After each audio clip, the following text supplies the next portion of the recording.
Guys, jadi ini pertama kali banget aku punya YouTube channel dan pertama kali banget aku bikin konten.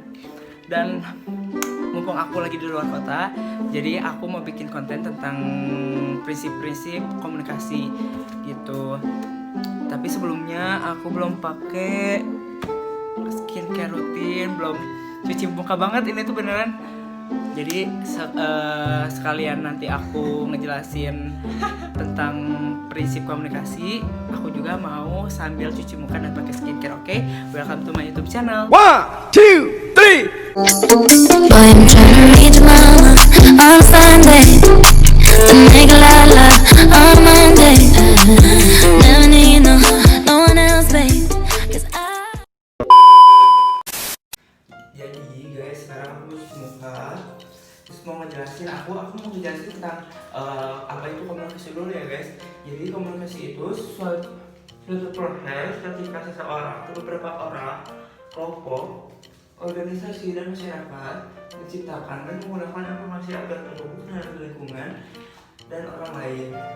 Pada umumnya komunikasi dilakukan secara lisan atau verbal yang dapat dimengerti oleh kedua belah pihak. Kayak gitu guys. A few moments later. Jadi aku baru beres banget cuci muka. Yang aku mau jelasin sekarang tentang prinsip 3 yang komunikasi punya dimensi isi dan hubungan gitu guys. Jadi sebelum kita jelasin lebih dalam lagi, kita mending pakai toner dulu. Pakai toner ini guys. Jadi pertama sih aku jelasin tentang tujuan komunikasi itu buat apa ya guys. Pertama, tujuan komunikasi itu agar hal yang disampaikan bisa dimengerti dengan cukup baik. Dengan adanya definisi komunikasi, maka akan menghindarkan dari kesalahpahaman atau miskomunikasi gitu guys. Agar ide gagasan maupun pemikiran pribadi dapat diterima orang lain, terutama dalam gelaran rapat tertentu. Sekarang fungsi dari komunikasi. Oh iya guys, ini aku pakai essence. Pakai essence dulu. A few moments later. Fungsi dari komunikasi untuk menyampaikan informasi sebagai penyampai pendapat agar dapat diterima oleh masyarakat luas yang berkaitan, dan sebagai bentuk interaksi dengan orang lain gitu guys. Jadi prinsip 3 itu komunikasi punya dimensi isi dan hubungan. Dimensi isi disandi secara verbal dan dimensi hubungan disandi secara non verbal. Dimensi isi menunjukkan isi komunikasi, yaitu apa yang dikatakan, sedangkan dimensi hubungan menunjukkan bagaimana cara mengatakannya gitu, yang juga mengisyaratkan hubungan para peserta komunikasi itu sendiri dan bagaimana seharusnya pesan itu ditafsirkan gitu guys. Sebagai contoh kayak apa ya, aku benci kamu tapi diucapkan dengan nada menggoda, mungkin sekali justru kayak apa ya, berarti sebaliknya gitu. Begitu guys. Dalam komunikasi massa, dimensi ini merujuk kepada isi pesan. Sedangkan dimensi hubungan merujuk pada unsur-unsur lain termasuk jenis, saluran yang digunakan untuk menyampaikan pesan tersebut. Terus oh iya, aku punya quotes buat kalian dan ini termasuk juga ke prinsip 3 itu kan. Jadi bunyinya gini guys, benci dan cinta itu tipis. Sayang sekali kamu mengenal lebih dalam. Sesuatu yang kamu tidak ketahui bisa berubah tanpa kamu sadari. Aku tahu itu dari aku benci dan cinta ya guys.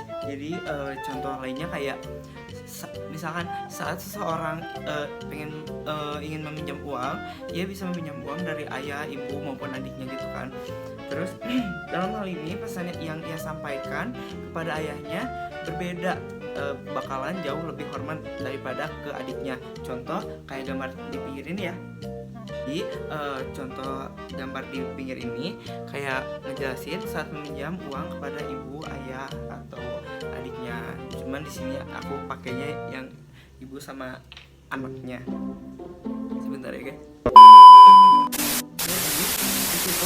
kayak misalkan nih dia itu pinjem nih, Bu boleh pinjem uang nggak buat kakak bayar kuliah.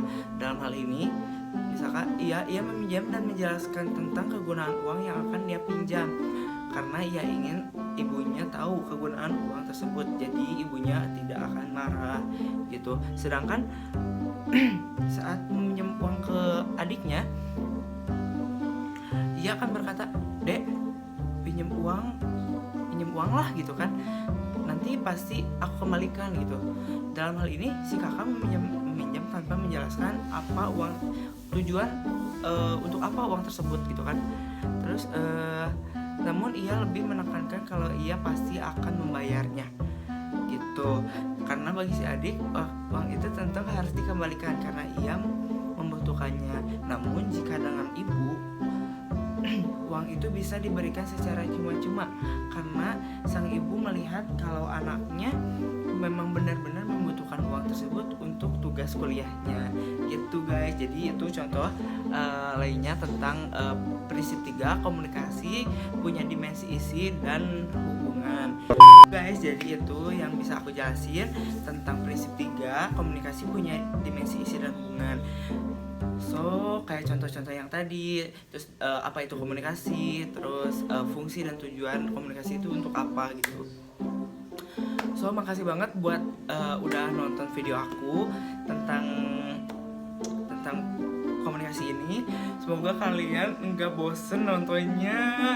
Semoga kalian senang bisa lihat video aku, dan aku juga bakal senang kalau misalkan kalian like, comment, and subscribe.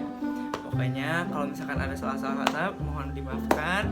Misalkan kalau misalkan ada yang salah tolong dikoreksi juga ya guys. Oke, saya ucapkan terima kasih dan sampai jumpa. Jangan lupa subscribe ya guys. Dadah. On my body, I'm an icon. And my girl about a 10. I should fuck her in the Benz.